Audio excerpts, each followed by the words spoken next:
What's happening, y'all? This is the I Hustle Podcast. Yes. And you see what it say on top.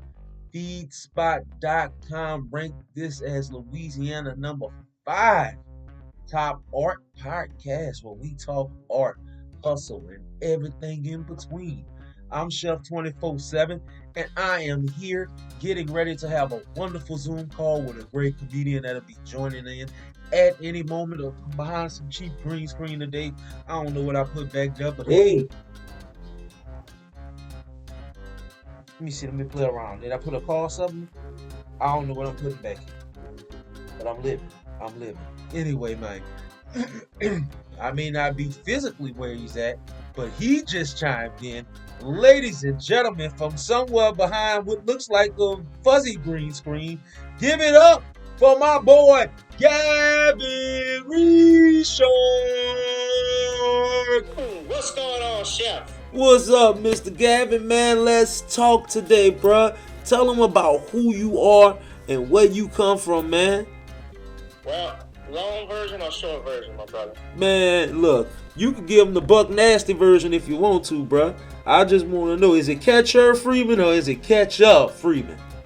It's a little bit of catcher and catcher. So since this is a short Zoom meeting, I'm going to help you out. I'm going to just give them the good stuff. So today, I grew up in New Orleans, Louisiana. Long story short, I graduated from St. Aug High School in '04. I'm just telling people my age now. Yeah. And, in '05, which was around the time Hurricane Katrina struck, I wasn't doing stand-up at that time. I actually started stand-up. I did bits and pieces of it at talent shows and so forth, like on campuses and stuff, but it wasn't, nothing was paying the bills with it. I don't think comedy pays the bills now. It doesn't, but not to say the least. But at any rate, when I started really doing stand-up was when actually I moved to Baton Rouge, because after Katrina happened, that's where we lived. I went to Southern undergrad. Okay. And I think the time I started stand-up probably was the inauguration. The first night I remember was the inauguration of Barack Obama. I actually was at Phil Brady's. Okay. I don't know if you're familiar with that or anybody. Well, this is not just a local podcast. This is everywhere. Anybody can get this, right? But Yeah. I don't know anybody. I don't think If they come to Baton Rouge on government, they'll find out about Phil O'Brady's. Phil O'Brady is that. I don't even know if that's still around, but I think it is though. But hey, shout out to them. Yeah, people say hole in the wall, but it was more like one of those nipple dots in the ceiling. It was, yeah, but my first night was great, actually, and nothing like telling Barack Obama jokes in front of a mostly white audience. So, yeah, but that's how it started, and I've been on a roll ever since. His name Phil O'Brady's, bro. That was the hint right there. I know it's Phil O'Brady. I remember it's Phil Brady's. They must have changed the title. I don't know. I always called it O'Brady's. I ain't know. I just saw the little leprechaun charm thing on the wall, and I knew that wasn't what I was supposed to be. Yeah. Hey, I ain't gonna lie. I got caught in Katy, Texas, telling some jokes to a place of rednecks, bro. Some funny stories to share there. Mm-hmm. But man, so now you're not only just a comedian. This is the thing, audience. Mr. Gavin here is also an attorney. This man is a man of the law. Now, did I get the proper title? It's right. Yeah, you good. All right, boom. So, in your field, man, how do you balance comedy with that type of with your career? I'm still trying to balance comedy. I'm still trying to balance life with this stuff. That's the main thing. It's not just comedy. I mean, I just went out and did it. You know, I've been doing comedy before I went into law school. Okay. When I started, I was very young. I was 22 doing stand-up in '09. I didn't go to law school until about 2011, so it was almost 2 years after, or a little bit after, over 2 years when I graduated in December of '08 at Southern. So I just had started just hitting the ground and just doing it. And I mean, There are people who have from all different professions, and that's literally true, who are in stand-up comedy. Look at Dr. Ken Jeong from the Hangover series. Mm-hmm. Ken Jeong is a doctor who actually did his residency at Turo here in New Orleans. Right. So he didn't start until, I mean, he has an established career. He could have continued being a physician, but he elected to pursue his dream. So if you have a dream that you want or something, you just keep doing it. You know, you do it no matter what, whether you're a doctor or you're a banker or you're an attorney. Now, if you are obviously a physician, a surgeon, and you're going out to open mic and you've had a few drinks and you got surgery in the morning, I don't recommend that. But, or God forbid, if you're a proctologist, that's going to make it even worse. But I like how you giving legal help low key. Like, I wouldn't recommend that. Right, I wouldn't. Because then you would be calling me for defense work. So, how do humor help you in your field? Like, instead of focusing on the balance, because you said you found comedy first, and then you went to law school. So first of all, big ups for that, because you know what I'm saying. Not everybody could do that. So big ups for that. So how do you use your humor in your in the law field?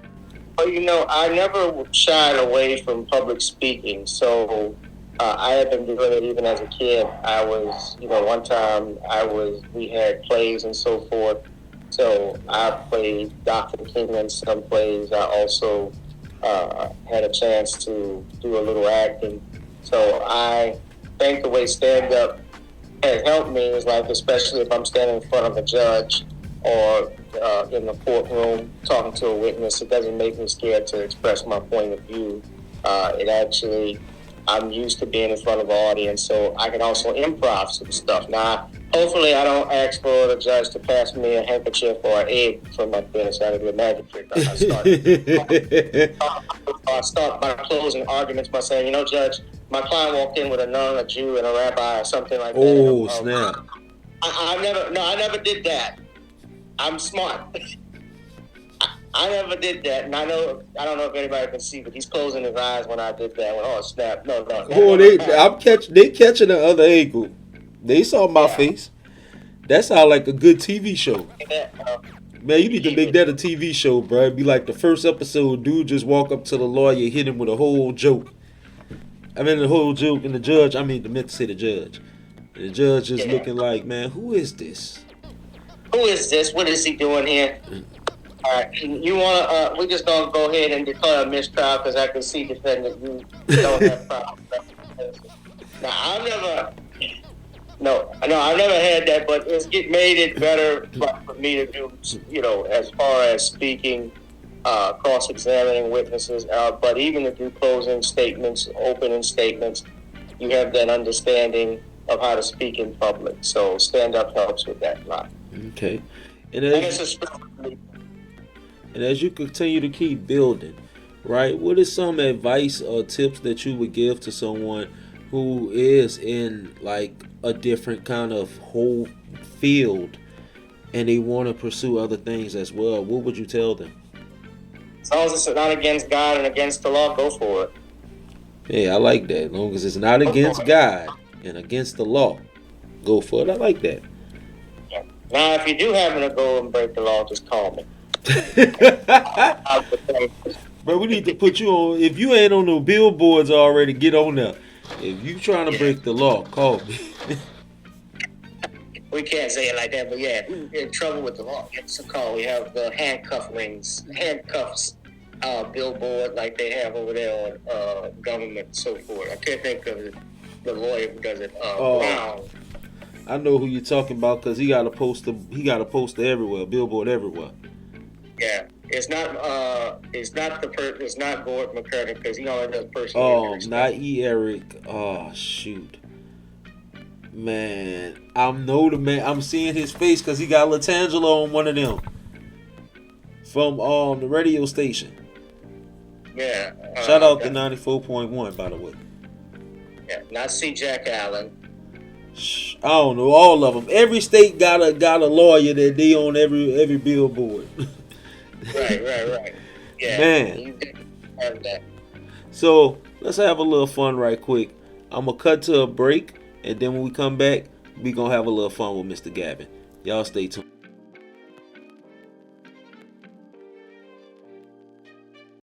In a world where playing spades is a way of life, spades masters travel from house party to house party, honing their skills in high stakes cards games, where only one of them will become the spades master.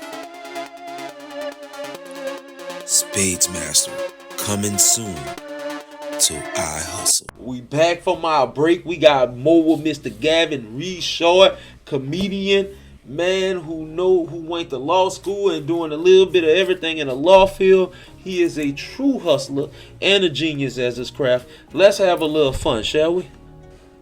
All right. You ain't say nothing now. You ready for it? Bro, give me one of your wildest comedy experiences, man. All right. That you could legally say. Wildest comedy experience I can legally say was actually last year. I'll just say the best show I ever had, hands down. In October, I went up on stage impromptu. My man Duke Relly had a comedy show. Halloween comedy show. I was just there to do the costume contest, and I was dressed as the captain from the Montgomery Brawl, the guy who had my hair. And I wasn't there to do stand-up, but he asked me because somebody didn't show up if I could do 5 minutes. I said, sure. And I went on stage, and I had my chair, I had my tag and everything like the guy. And I tore the whole place up for 5 minutes, and there was a security guard who was dressed like a damn ninja. Security guard just checking you, everything, feeling on you and stuff. And so I just was cracking jokes the whole time I got there to the time I get up on stage, and everybody was just ripping and rolling. And I told the lady, said, ma'am, since you stimulated us all earlier when I was walking out, I have a favor. Can you do that when I'm leaving? And tore the whole place down with it. So that was a crazy experience for me. Now, it didn't seem like that, but that's the only legal thing I can say about that. Okay, a lot of people have their rituals before they go on stage, right? I call it the Emperor's Groove. So what is your groove? What is your setup to set you up to have your mind just right, perfect before you hit the stage? What you gotta do? Just be myself. Just walk up. Like when I hear it, I know I'm coming, like, okay, ready, and I just think to myself and nod and say, nobody can do this like I can. Okay. And I go up and I just rock it. Now, I do like some music. Like some stuff they play, like a little Luther or whatever I'm feeling, or maybe Tupac, wherever I'm feeling, to get up there to get the energy right. So I just rush up there and do it. So. Okay, I like that. I ain't gonna lie, I go through a whole day. I get up early, I'll drink my coffee, listen to my little music. You know what I'm saying? Kind of zone out and focus on the whole setup for that night. So I get it. Like, I actually like that. That's pretty cool. All right. Yeah. I write all the time, and you have jokes and so forth, topics you write, and you go over it. Now, of course, you're not gonna remember when you get on stage. It's a whole other thing if I can remember this whole set list. Because it's hard. Look at Chris Rock, his last special. Chris Rock screwed up one of his jokes, so it's not easy. But you know. I'll go over it and look at it again, but once it's there, it's there. It's like taking a test. And I try to do the related word association. So I will text message myself the key points of the joke that I need to talk about, so that way I know the joke. So as soon as I'll be like, say, baby diapers, McDonald's, Burger King, the dogs. And I'm saying it, keep saying that, and then I'm like, okay, da da da da da da da da. All right, shoot. What is the best meal to eat before or after a performance? best meal to eat before or after the performance depends on how many hours we're talking about. I'm talking about you done hit out a sold out show. You sweating, you hungry, man. You done had them laughing. You done did about 20 minutes and they want 20 more. You know what I'm saying? You done really cut up and now you could go celebrate and go eat. Where would you go? Afterwards, I'd probably go to Waffle House. Waffle House? All right. A Waffle House, nothing like that. You know, everybody say you're not going to get the All-Star Special, but you end up getting the All-Star Special. You don't eat it. I just get the hash browns. I've worked at Waffle House 3 times in life. That's it. Triple hash browns. Yup. I have double with onions. I do scatter, smother, covered, and I tell them to add pickles to it. Don't knock it till you try it. Yeah, with some sausage for me. But yeah, Waffle House would be the best one afterwards. Now before that, probably some French fries. Because that depends on where you're at the bar. They make like the Verdict. They got damn good French fries, and they even got good wings. I'm about to say which place had the best wings. Well, that would be the spot I go to where I host my own comedy show once a month. The Verdict. They got an old lady in the back with a bag of flour that actually has the wings in there, shaking it up. So I know pressure. You know what I'm talking about? You're from NO, so you know what Schwegman's was like. Yeah. But yeah, they're pretty fire. All right. I like that, man. They got a little spot out here the chicken be hitting on in BR. I don't know. They the people who bought Brothers. But they call it now Louisiana Best Fried Chicken. I told them that's the most worst name y'all could have picked. You should have called it I Ain't Your Brother. That's it, because they can't use the brother's name. Just call that bad boy I Ain't Your Brothers. I'll go eat chicken from there any day. But Baton Rouge, y'all known for the Blue Store. Don't get me wrong. I like the Blue Store, but I'm a Manchus man, bruh. If they had a Manchu, if I could bring one thing from New Orleans to out here to Baton Rouge, I'll bring Manchus. Yeah, at one point I think they were trying to either bring a Blue Store down here or a Manchus up there, but I actually know of the family. I know one of the members of the family at the Blue Store. It's like 6 locations in Baton Rouge. Yeah, so it's 2 brothers and a cousin, allegedly. But the thing is, the one by Southern is really the defining one. It's like perfect. Yeah. I would actually put that chicken versus Manchus. But the other locations don't really hit like that. It's crazy. So, I noticed a difference in 1 or 2 of them, yeah. Blue Blotted location is pretty solid. Yeah, they alright, but you gotta go to the one by Southern. Baker hit too now. Baker hit too. Right there. So before I let you go, bro, I always like to ask people, tell them how they can find you. Sure. Yeah. You can find me. Well, obviously, you can find me on the street, probably talking to somebody, hustling. Not no bad way hustling, but no, everybody. I'm just kidding. No, go to Instagram. I have my own IG page, GRich _productions, as well as my Facebook page, Gavin Richard Comedian, where you can see me post regularly. I talk about when the next shows are going to be. That's what I usually use to promote that. We're going to actually be doing some sketches soon, probably before the end of the year, that's going to be dropping. So I'm trying to get people to go ahead and look at that and follow. It's important to support local talent, local comedians, because this isn't an easy job, but when you have people supporting you, you can build a following. That's how you continue to grow. And you do that by focusing on your craft. And brother, I thank you for having me come on. I know we've been planning to do this, but comedy, stand-up comedy, there's no money guaranteed, and there's nothing promised in this business. But there is. You just got to just keep doing it until something finally pays off. It's one of those things. True. So, Mr. Gavin, before I let you go, you got any questions for me, bro? Any random advice you want to give?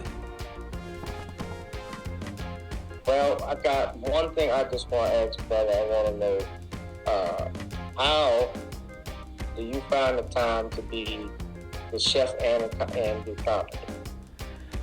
I do them all simultaneously, but I do them in pieces. Each day of the week goes to one particular hustle, or if I take a day out, it's crazy. I analyze it, so it's down to like to the bare minimum. And like what I would do is, so like today I'm off on my regular job, so today I'm chef. I got podcasting. I've set aside my hourly block for that. After that, I have husband time. I gotta go get groceries, stuff like that. This weekend, I'm going to do a private catering for a couple.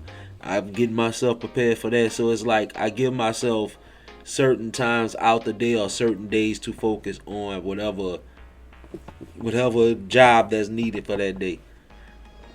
And I try to find some time to sleep, which I'm lucky if I get at least 5. So the food ain't always hitting? Who, my food? Did you just say my food? Do my food all? Yeah, you said you work half here, half there. You do it in pieces. So the day you on your podcast. Oh well, nah. When I cook, oh man, I'm in the kitchen, bro. Oh, when it's kitchen time, that's my lab. The old lady in the back with you with the flour bag.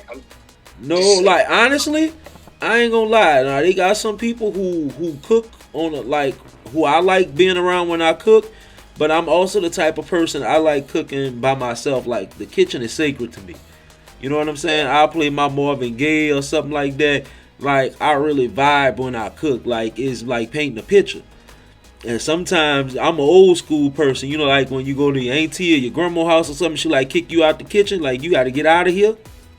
Yeah, that's the palace. You know what I'm saying? And when I'm in the kitchen, just move. Oh yeah. Nah, I ain't while you tossing up the fish. I got you. You playing, but that's actually on the menu for the night. And I was just guessing.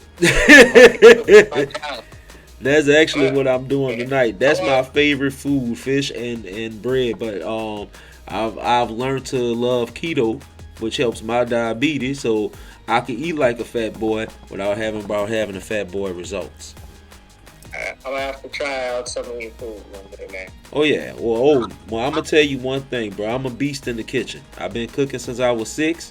If I don't know how to cook it, give me a week and I'll master it.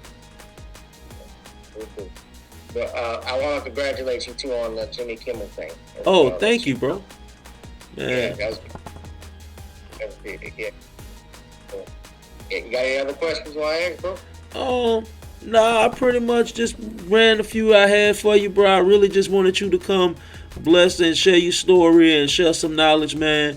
I appreciate you coming and have some laughs with me, man. I really do, and I know you a busy man as well, because trust me, the law field, that was something at one point I was aspiring to go into. So to even be in that field and to be able to maneuver that with comedy, bro, is truly a blessing. You know what I'm saying?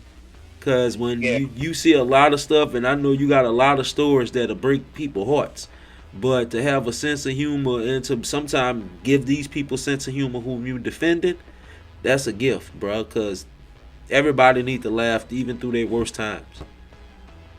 Allegedly. Right.